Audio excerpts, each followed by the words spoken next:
저는 설교 제목이 좀 크죠. 제가 설교 제목을 이렇게 했음에도 불구하고 느낌이 참 안 좋더라고요.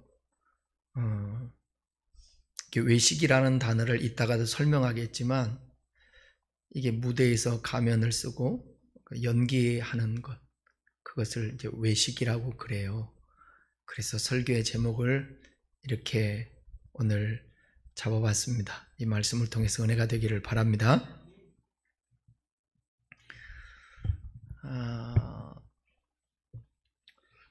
이게 동물과 사람이 다른 게 여러 가지 많이 있지만 유일하게 종교가 있는 게 바로 사람이에요.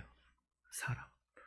동물들도 서로 간에 의사소통을 하고 교배를 하고 종족 번식을 하고 다 그렇게 무리를 이루어 살기도 하고 그러는데 유일하게 종교는 우리 인간들만이 가지고 있습니다. 그것은 본질적으로 하나님께서 사람들을 창조하시고 불신자들은 믿지 않겠죠. 불어넣은 영원을 사모하는 우리들에게 마음을 주었기 때문에 그렇고 인간의 한계와 연약함을 알기 때문에 그냥 누가 가르쳐주지도 않아도 본성적으로 저절로 이 안에서 종교심이 나와요. 그러니까 나무에게 절하기도 하고 돌에게도 절하기도 하고 뭔가에 이 세상에 살아가고 있는 사람들은 다 신앙의 대상이 있어요. 어떤 사람은 무신론자라고 얘기하기도 하지만 그 사람들은 나름대로 가지고 있는 생각의 신념이 그게 종교일 수도 있다는 것입니다. 근데 특별히 우리 예수 믿는 하나님의 사람들은 진짜 살아계신 하나님이 우리에게 만세전부터 계획 가운데 우리를 하나님이 부르시고 예수 그리스도를 통하여서 하나님을 알고 하나님의 자녀가 되고 하나님께 영광이 되는 그런 존재로 우리가 살아가도록 했다라는 것입니다. 그래서 인간은 당연히 창조주 하나님을 섬겨야 합니다.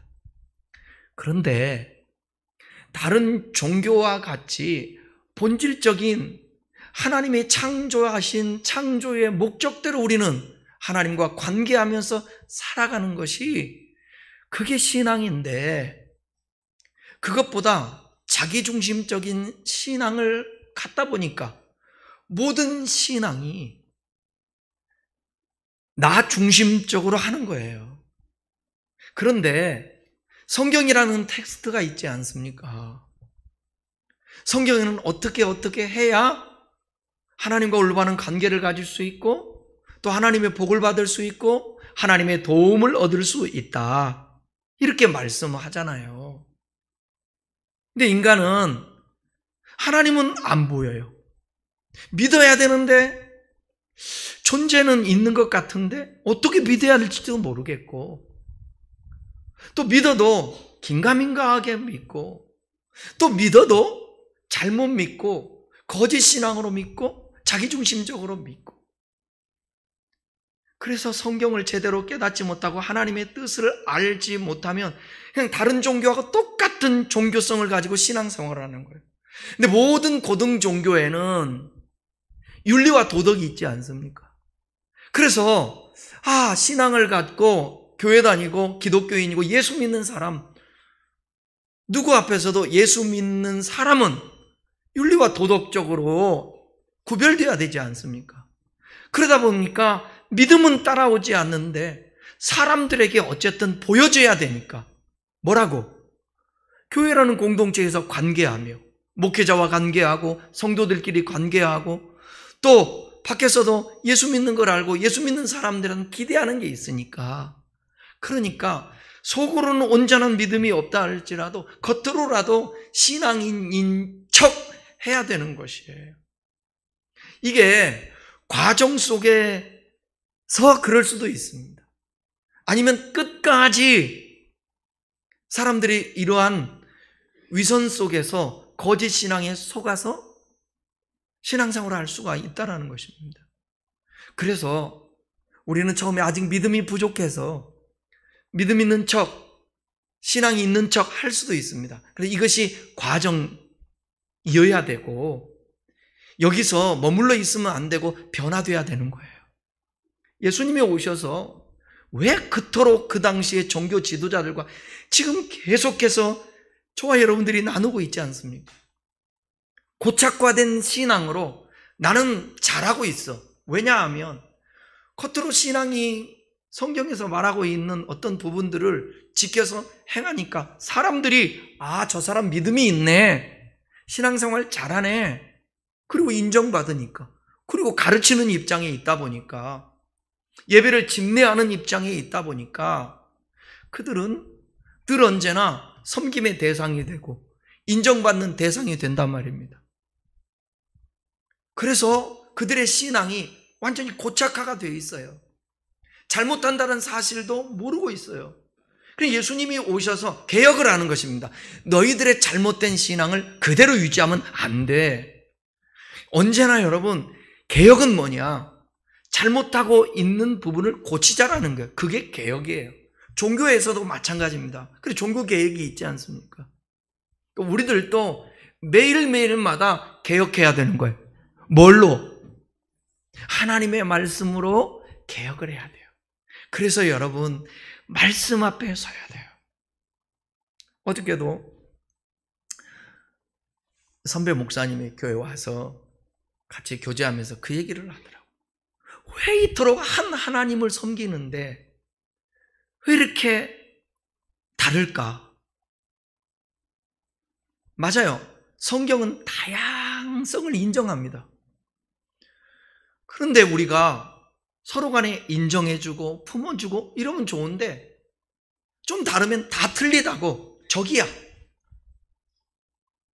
이분법적인 사고를 가지고 있고, 전에 제가 신앙이 성경을 잘 모르고 하나님에 대해서 이해가 부족할 때는 제 관점이 이랬던 것 같아요. 이렇게.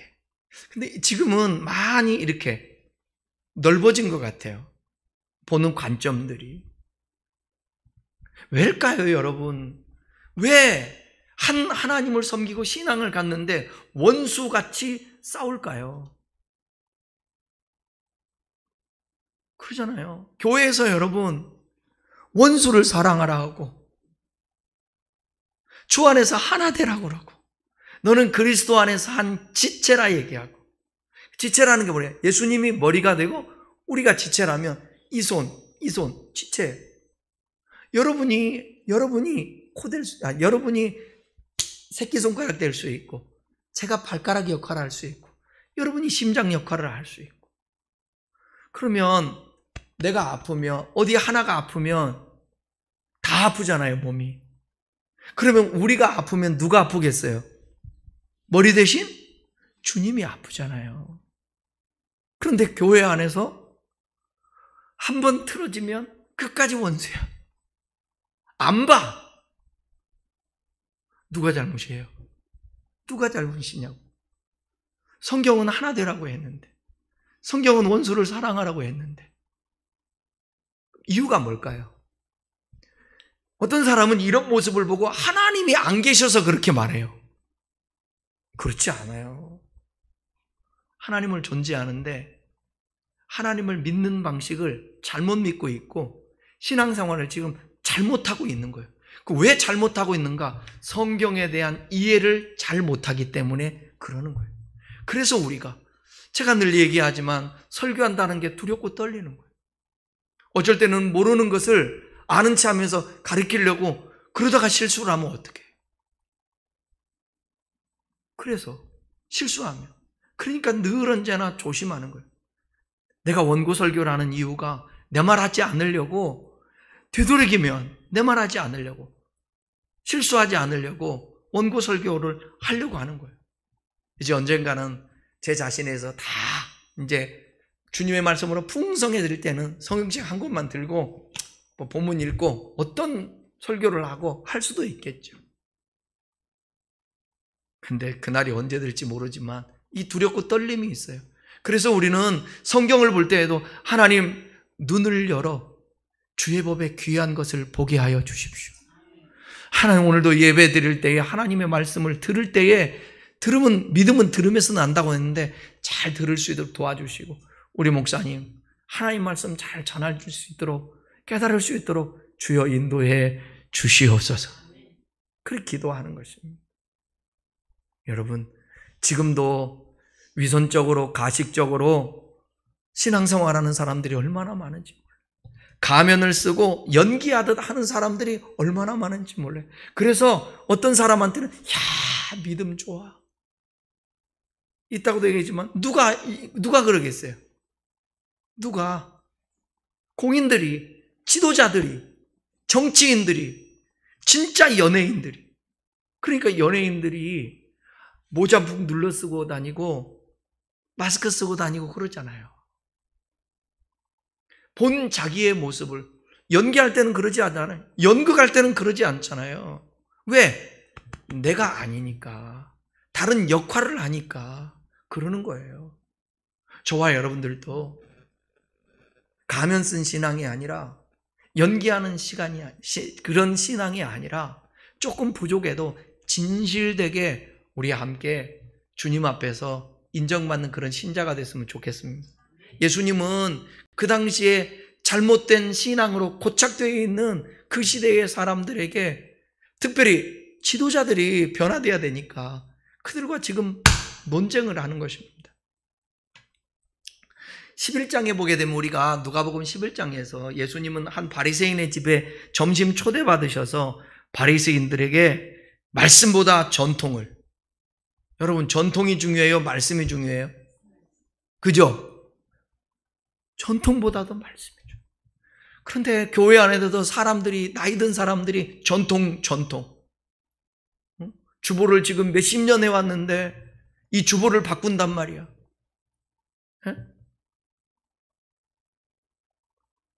왜 교회에서 집사님이라고 붙여야지 집사라고 하냐고. 권사님이라고 해야지 왜 권사라고 하냐고. 그럴 수도 있죠. 우리나라 그 언어 자체가, 김집사, 홍집사, 양권사, 이거보다 김집사님, 홍집사님, 이게 더 낫잖아. 그죠? 그래서 그 어느 신부님이, 제 유튜브 짤에서 봤는데, 신부님이 황창현 신부님인가, 이 유명한 신부님이 그 강의하면서 그 얘기를 하더라고. 어느 그 천주교 자매가 전화가 왔는데 사무실로, 황 신부님 좀 바꿔주세요. 이거는 긍정적인 면으로 대화하려고 그러는 거예요? 부정적으로 하려고 그러는 거예요? 긍정적이잖아요.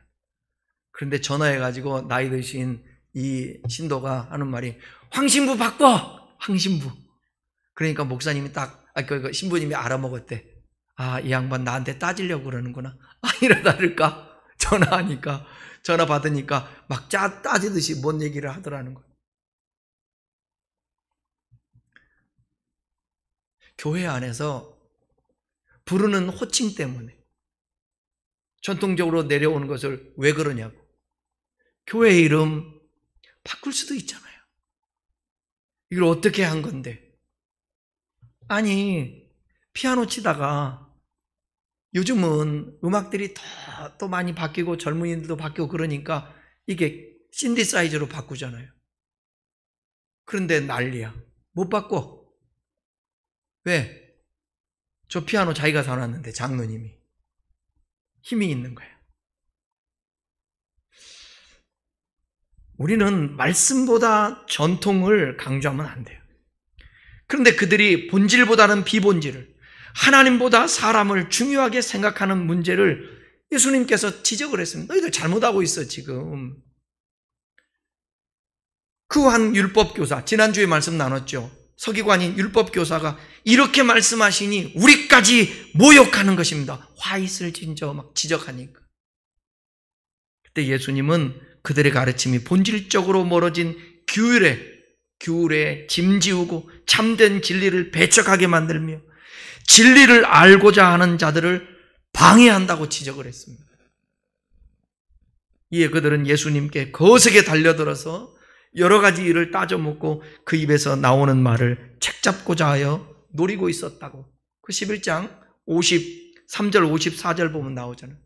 여기에 이어서 오늘 이 12장 본문이 등장하는 것입니다. 자, 읽어가면서 제가 설명해 드릴게요. 1절 한번 읽어보겠습니다. 1절. 그동안에 무리 수만 명이 모여 서로 밟힐 만큼 되었더니 예수께서 먼저 제자들에게 말씀하여 이르시되 바리새인들의 누룩 곧 외식을 주의하라. 1절은 사람들이 수만 명이나 모여들었고 서로 밟힐 만큼이라고 말하잖아요. 여기서 말하는 서로 밟힐 만큼이라는 표현은 서로의 발을 밟을 정도로 많은 무리가 모였다는 것을 의미합니다. 예수님께서 수많은 사람들이 그의 말씀을 듣고자 몰려왔으나 그들에게 말씀하지, 수만 명이 지금 몰려왔는데 그들에게 말씀하지 않고 먼저 누구에게 지금 말했다고 그랬죠? 제자들에게 말씀하셨습니다. 그 이유가 뭘까요? 한 두 가지 정도 생각할 수 있을 것 같아요. 첫째는 뭐냐면 제자들에게 너희들도 바리새파 사람들 같이 될 수 있다는 것을 염두에 두고 너희들도 조심해야 돼. 그것을 먼저 가르쳐주기 위해서 그러지 않았을까? 들어보세요. 수많은 사람들이 모여든 이유가 뭐냐면 분명하게 바리새인과 율법 교사들과의 논쟁 때문이었어요. 도대체 저분이 누구길래 저렇게 우리들이 존경하고 우리들이 받들고 우리들을 가르쳐주고 우리는 배우는 저 사람과 논쟁을 해서 예수님이 저렇게 화가 있을지어다 하면서 선포를 하지? 그리고 또 병든 자를 낫게 해요. 기적을 행해요. 그래서 사람들이 몰려들었습니다. 이 과정을 모두 지켜보고 있는 제자들의 반응을 상상해 보십시오. 그들은 스승이신 예수님을 자랑스러워했고 마음속에 우쭐했을 거예요. 우리의 스승이 우리에게 말씀을 가르쳐주고 저 종교 지도자들과 논쟁에서 이기시는 분, 그분이 바로 우리의 스승이야. 마음이 우쭐해지겠죠. 그리고 나중에 여러분 바리새파 사람들과 율법 교사보다 더 자기들이 권위 있는 그런 사람이 될 것이라고 아마도 상상했지 않겠습니까? 이런 상황에서 예수님께서 바리새파 사람의 위선을 경계하라고 말씀한 거예요. 이것은 제자들에게 너희들도 바리새파 사람들과 같이 될 수 있다라는 거예요. 그러니까 조심해야 된다고 먼저 가르쳐 주는 것입니다. 두 번째는 또 생각할 수 있는 것은 왜 예수님이 제자들에게 먼저 말씀했을까? 제자들인 소수의 사람에게 말씀을 가르치면 그만큼 목표가 분명해지기 때문에 그렇게 하신 것 같습니다. 우리 같으면 많은 사람들에게 말씀을 전할 수 있는 좋은 길이라고 생각해서 무리들에게 먼저 말씀을 전할 거 아닙니까? 그런데 예수님께서는 그렇게 하시지 않고 먼저 제자들에게 말씀해요. 왜 그렇게 하셨을까? 먼저 하나님의 말씀을 들어야 할 자가 수많은 무리가 아니라 제자들이었기 때문에 하나님의 말씀을 먼저 들어야 할 자가 여러분 비신자가 아니고요 신자예요.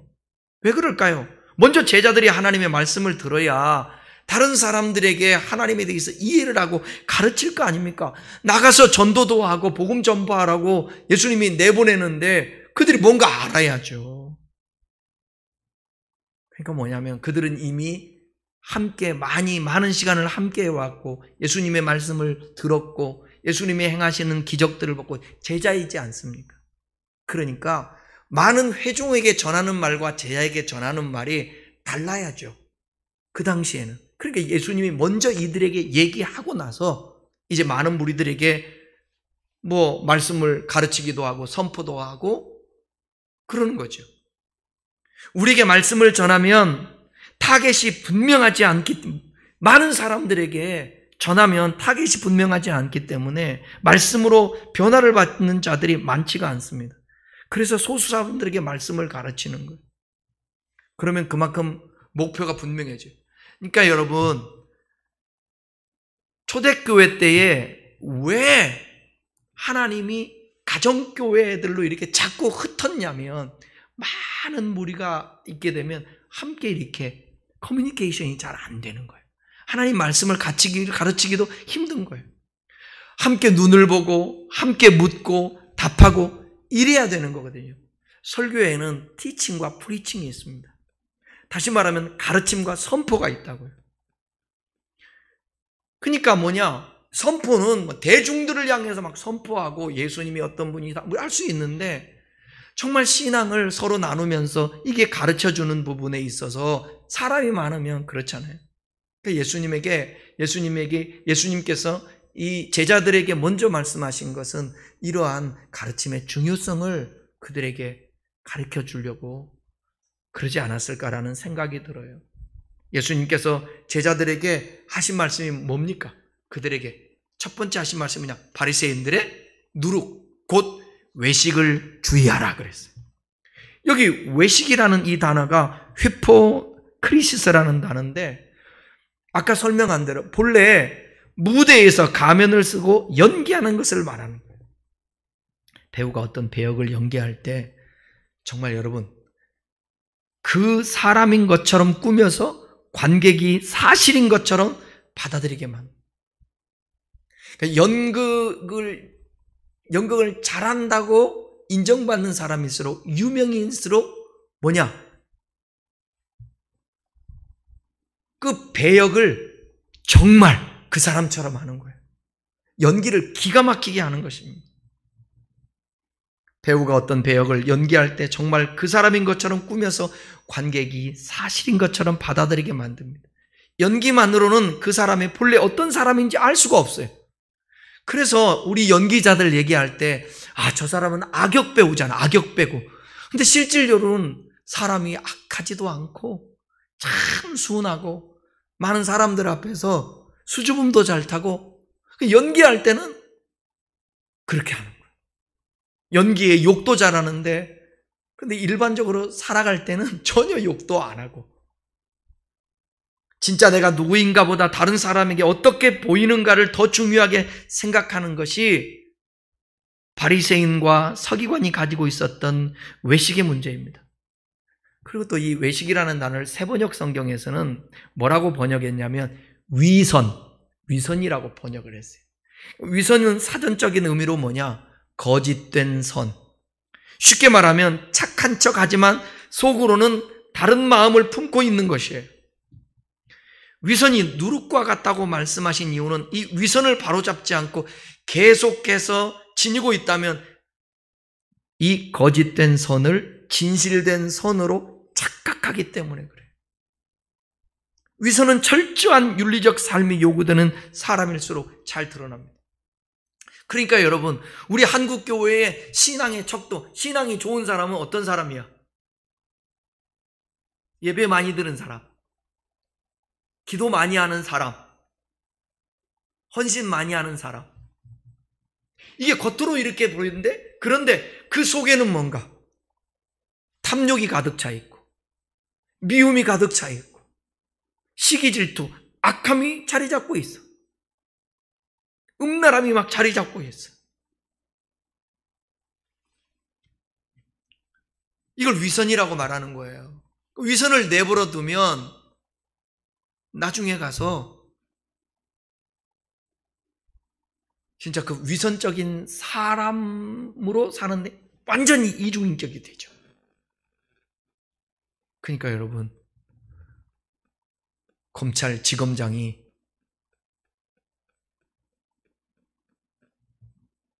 길거리에서 바지를 내리고 이상한 짓을 하고 이러는 거예요. 대표적인 종교 지도자들과 정치인들에서 볼 수 있는 게 이런 위선적인 거예요. 예수님은 그들의 외식, 즉 위선에 대해서 누룩이라고 말하고 있는데, 누룩은 요즘 표현으로 하면 여러분 효모 또는 이스트 알죠? 이스트로 불리는 거예요. 이스트는 빵 반죽을 부풀게 하는 효모 있지 않습니까? 이를 통해서 빵을 가진 질량에 비해 큰 부피를 차지하게 돼요. 예수님께서 위선을 누룩으로 비유하신 이유는 위선은 억제하지 않고 막지 않으면요, 이게 확장하는 특성을 가지기 때문이에요.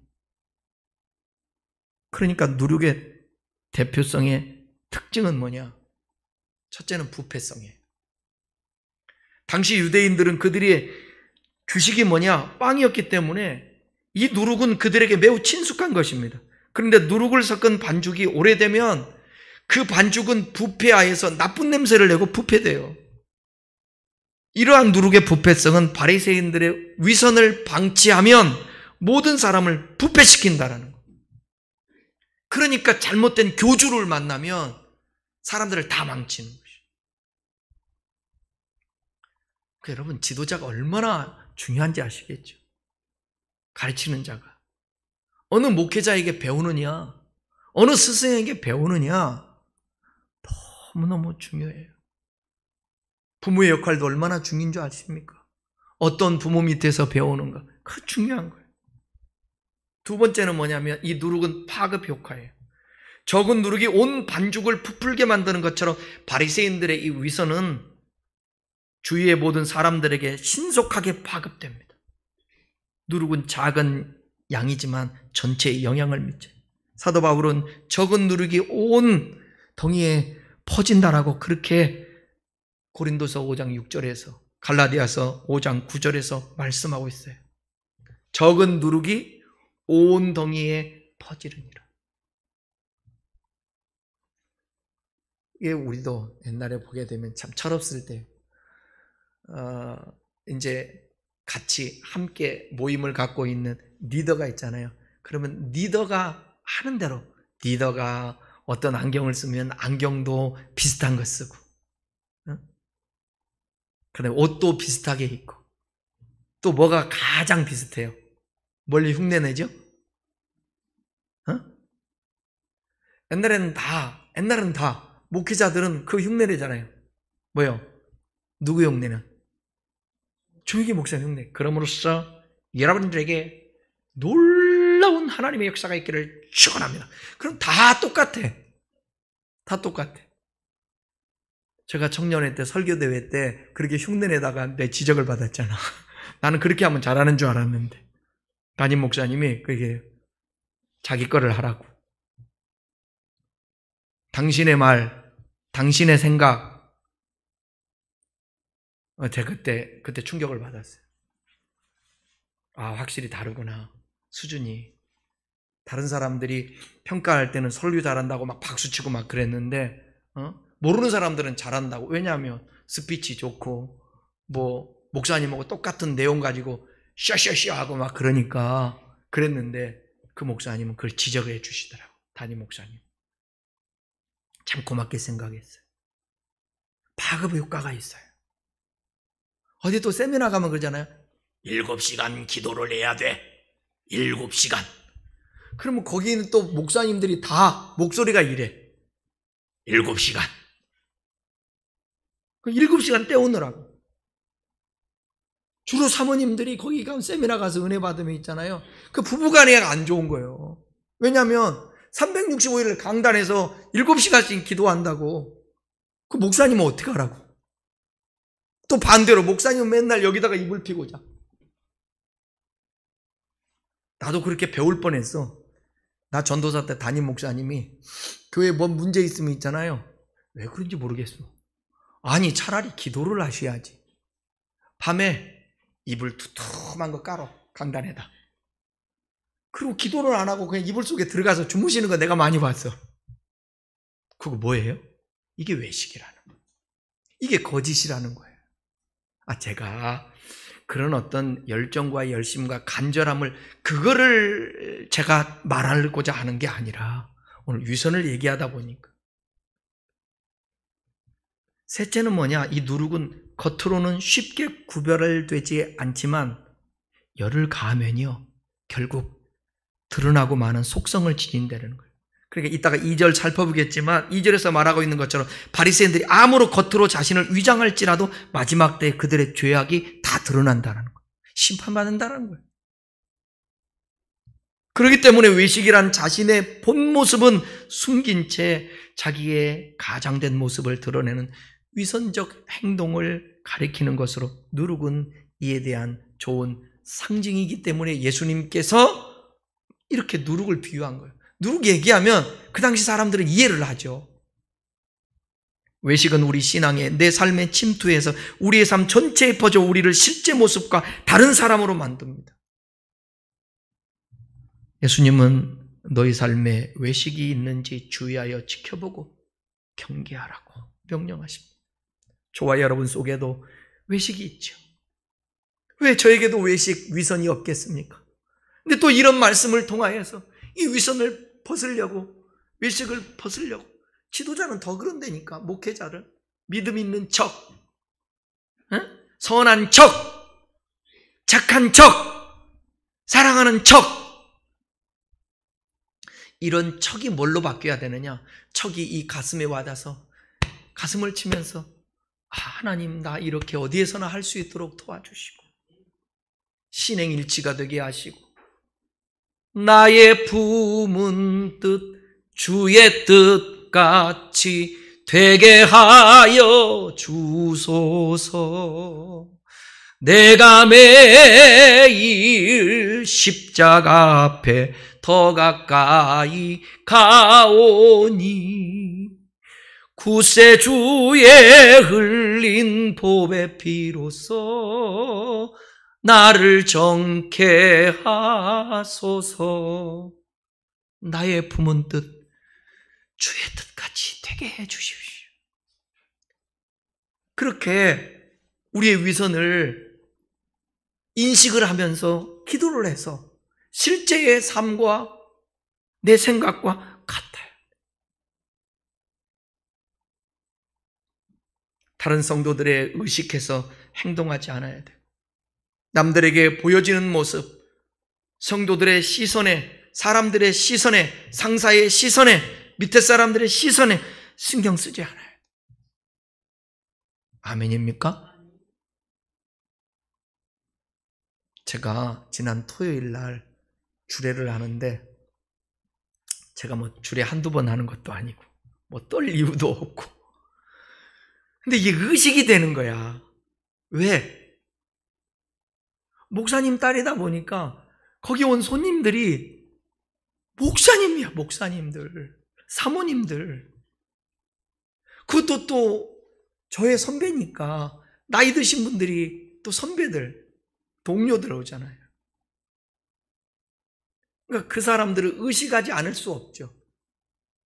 그런데 최대한 제가 저와의 기도하면서 내가 진실되게 이 결혼하는 이 선남 선녀가 잘 살았으면 좋겠다. 다른 사람이 이 얘기를 들으면 주례 잘한다. 그게 아니라 이들에게, 그리고 진짜 부모님들이 내 딸처럼, 내 아들처럼. 근데 이제 농담으로 어떤 목사님이, 선배 목사가 전화가 와가지고 저한테 그러더라고.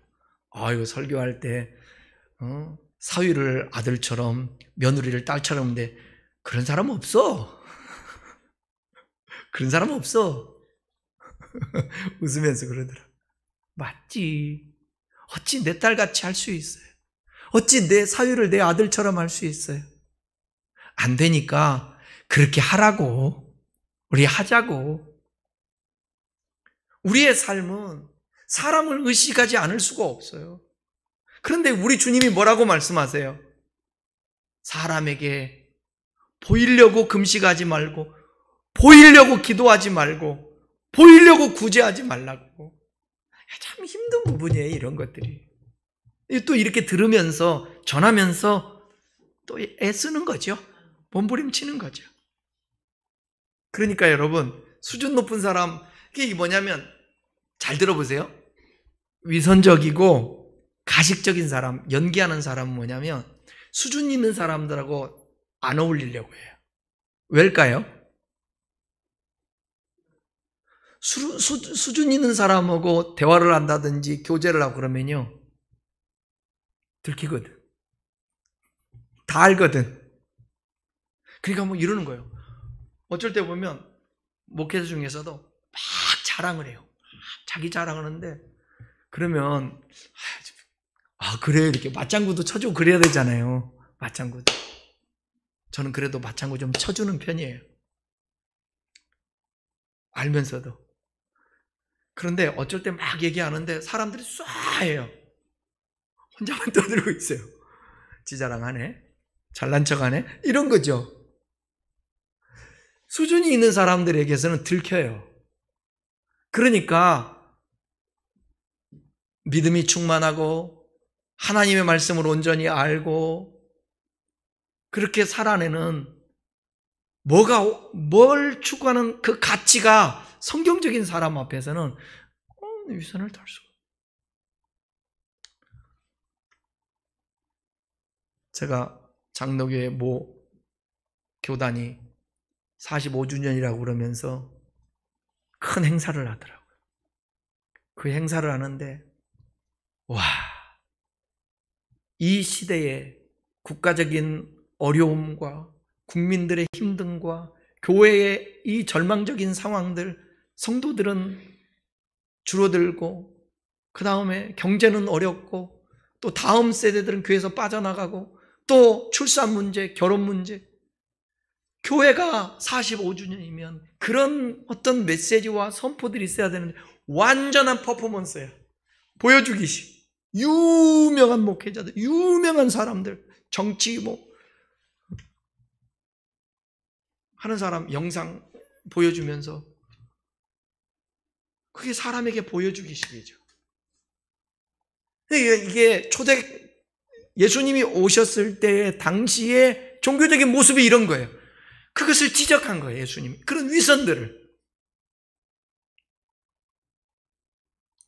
45주년 기념으로 여러분, 순교자 가정을 위로하고, 독립운동한 사람들은요, 가난하게 살고요, 친일파들은요, 부자로 살고요. 그러면 이 역사 속에 누가 앞으로 무슨 일이 일어나면 독립운동을 하겠냐고. 이번에 최수근 상병 그 사망 사건 있잖아요. 같이 물속에 들어갔다가 이 아이가 보통 아이가 아니더라고. 그 최승상 말고 하다가 같이 떠내려가다가 손을 놓쳤다라는 거예요, 최상병을. 그때 같이 하다가 살아남은 애들이 7명이 그런데 나라에서는 이 7명을 어떻게 케어하고 있는지 여러분 아세요? 별 관심이 없어요. 그래서 오늘 보니까 그 중에 하나 엄마가 나와서 기자회견 하면서 사단장 고발하겠다고 얘기를 하는데 눈물 나게 얘기를 하더라고, 엄마가. 아들이 보통 애가 아니야.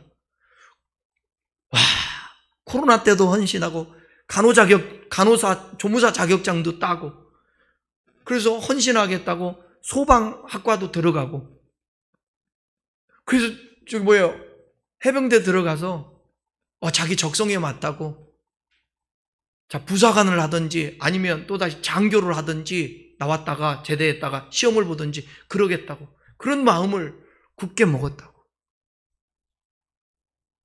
그런데 이 아이가 그 충격에 1년에 되어지는 사건을 보면서 충격을 받아서 휴가 나왔는데 잠을 못 자고 일어나면서 눈물을 흘리고 내가 자기는 해병대라는 이 사실을 밖에 나가서 자랑하고 싶지 않다고 그런 얘기를 하는 거예요. 여러분, 교회가 그런 아이들 장학금을 주고 위로의 메시지를 전하고 그 행사 가운데 출산 장려 운동을 하고 한국교회가 하나가 되자고 하고 연약한 교회들을 품고 어떻게 나아갈 것인지 프로젝트를 선포하고 그게 해야 될 역할인데 사람에게 보여주기 위한 사람 중심. 다 여러분 우리 정치인들 가운데 보면 청문이든 국회 운영위든 할 때 보면은 거짓말, 진실 이거 밝히려고 하는 거 아닙니까? 예수 믿는 사람이라도 진짜 우리가 진실된 삶으로 나가야 되는데 예수님은 우리 2절 3절 안 읽었죠? 2절 3절 읽어보겠습니다. 2절 3절 감추인 것이 드러나지 않을 것이 없고 숨긴 것이 알려지지 않을 것이 없나니 이러므로 너희가 어두운 데서 말한 모든 것이 광명한 데서 들리고 너희가 골방에서 귀에 대고 말한 것이 지붕 위에서 전파되리라. 감추인 것은 덮어둔 것, 숨겨진 것은 숨겨둔 것, 누군가가 의도적으로 숨겨놓은 것. 그러니까 감추인 것은 바리새인들 속에 있는 이 부패함을 가리키는 거예요. 악함을 가리키는 거예요. 우리가 외식적으로 하는 행위들은 나의 본 모습을 의도적으로 감추고 숨겨놓는 것입니다. 예수님은 이 모든 것들을 드러나지 않을 것이 없고 알려지지 않을 것이 없다고 말씀하고 있는 거예요. 예수님은 어두운 데서 말한 것이 광명한 데서 들린대요. 골방에서 귀에 대고 말한 것이 지붕 위에서 모든 것이 들리고 전파될 것이라고 대도적으로 말씀하고 있습니다. 결국은 너의 참모습이 만천하에 드러날 것이다. 그래서 사도 바울은 로마서에서 이렇게 말해요.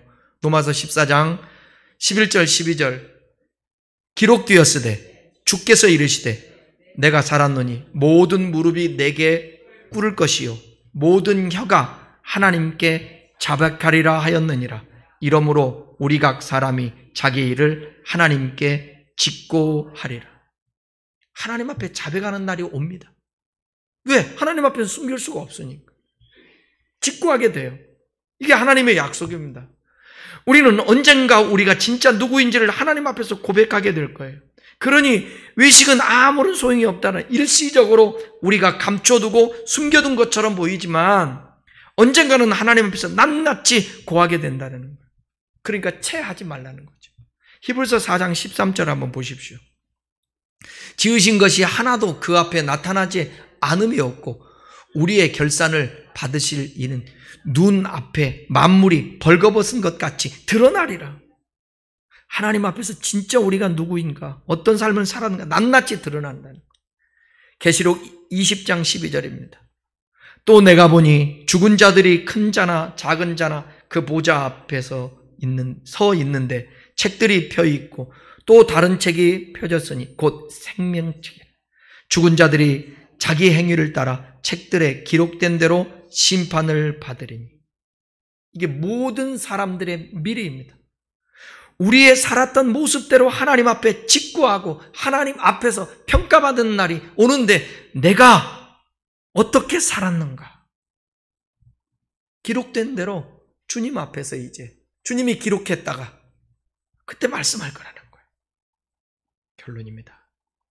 그래서 외식은 임시 방편적인 행동에 불과한 거예요. 우리가 성도 앞에서 위대한 성도, 사회에서 괜찮은 사람으로 평가를 받을지라도 나의 본 모습이 무엇인지 하나님 앞에 드러날. 나의 진실되지 못한 말과 행동, 숨기고 더 나은 평판을 얻으려는 시도, 사람들의 칭찬과 인정을 받으려는 노력, 다 나중에 무의미하게 되고 실체가 하나님 앞에서 드러나게 될 때 주님께 판단을 받는다는 거죠. 그러니까 오늘 우리가 함께 이 말씀을 들으면서 그래 이제부터는 내 속에 있는 품은 대로 그냥 이제 감추지 않고 살아야 되겠다, 그 뜻이 아니고 내가 외식하는 것처럼 사는 그게 내 속의 거짓이 아니라 진심이어야 된다는 거예요. 그리고 항상 나 중심적이 아니라 하나님 중심이어야 되고 다른 사람을 배려하고 다른 사람을 이해하고 항상 그 생각 가지고 우리가 살아갈 때에 주님 앞에 서는 그날 심판이 아니라 우리는 생명의 부활로 잘했다 칭찬받는 믿음의 사람들이 될 것입니다. 순교자가 그냥 순교자가 아닙니다. 박해받는 것이 그냥 박해받는 것이 아닙니다. 존경받는 것이 그냥 존경받는 것이 아닙니다. 우리가 하나님의 말씀을 이렇게 가까이 하면서 하나님 말씀을 통하여 우리의 신앙을 점검해서 더 성숙하고 주님과 친밀해지고 함께하는 믿음의 사람 되기를 축원합니다. 기도하겠습니다.